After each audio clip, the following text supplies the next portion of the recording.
Center for Social Justice. Secondly, it is a wonderful opportunity we have to have this one-on-one discussion with the Honorable Speaker and members of the Adamawa State House of Assembly. So we must start by thanking you for this wonderful opportunity. We are here specifically to talk about protection of women and the girl child from violence.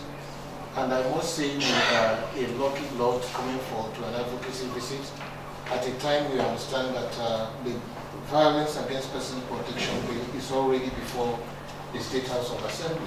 We are informed from the Attorney General's office yesterday that it's gone through first, second reading, that even at the session, either early this year or late last year, there was a promise that we are going to speed things up and get it back to His Excellency for assent in the not too distant future. So we think we are at the right place and talking to the right people who have the decision-making power and who evidently are also interested in improving the condition of the woman and the girl child in Adamawa. What I have here, I'm not going to read it, is about 6 sections. We have an introduction and rationale.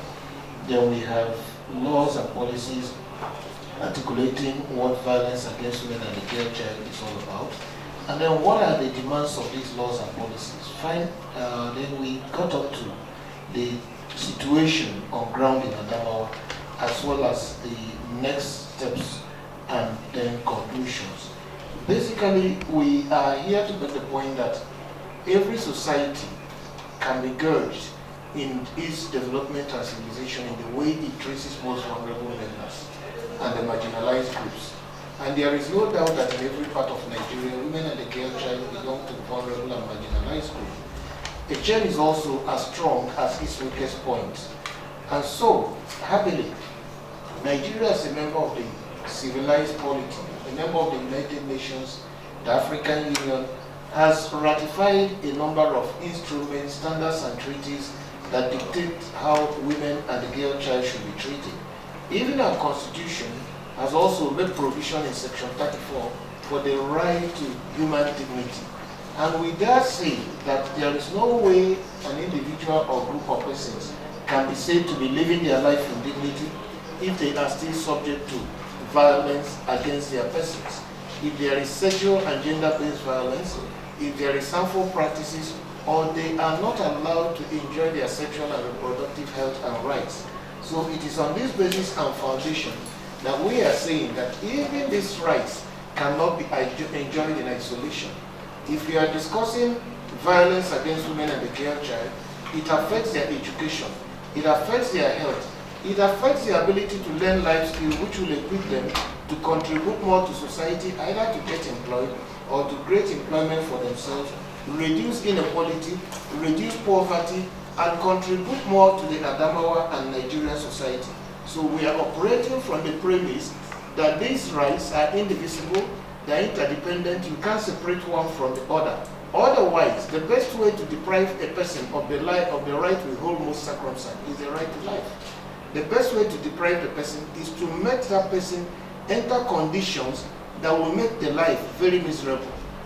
And there's no way you can make a life more miserable than subjecting the person to violence. And violence is not just about beating up somebody physically. There is emotional violence, there's psychological violence, there is even economic violence.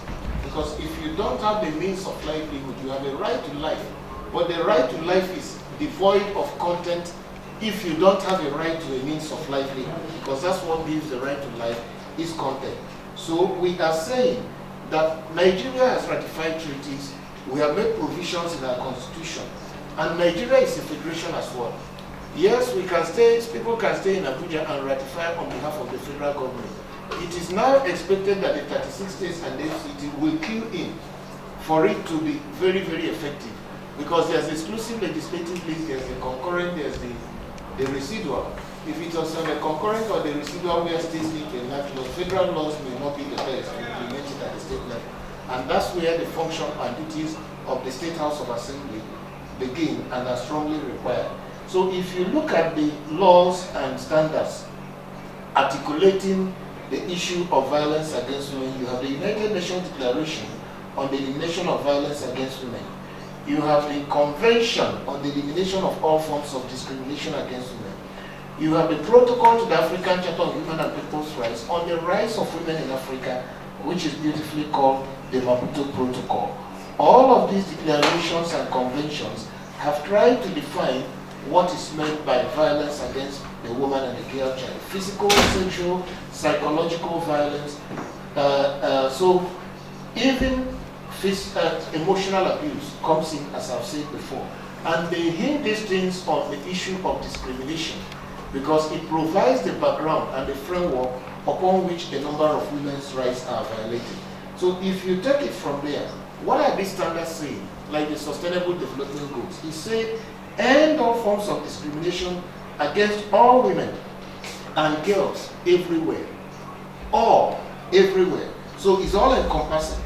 Eliminate all forms of violence against all women and girls in the public and private sphere, including trafficking, sexual and other types of exploitation.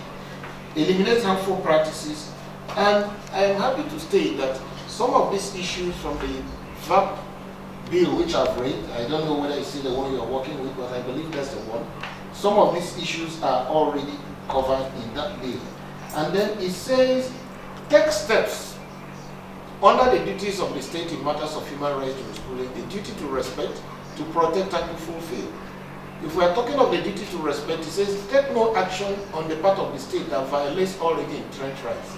Protection, make sure you don't allow third parties to violate the right of other people. Fulfillment, this is where this issue of making laws comes in. You enact appropriate laws. When you finish enacting them, you are also going to vote money for agencies that will implement these laws. And even the media may have a role to play to continue educating people and disseminating the content of these laws so that the people will know what is right and what is wrong, so that they will not fall foul of the laws.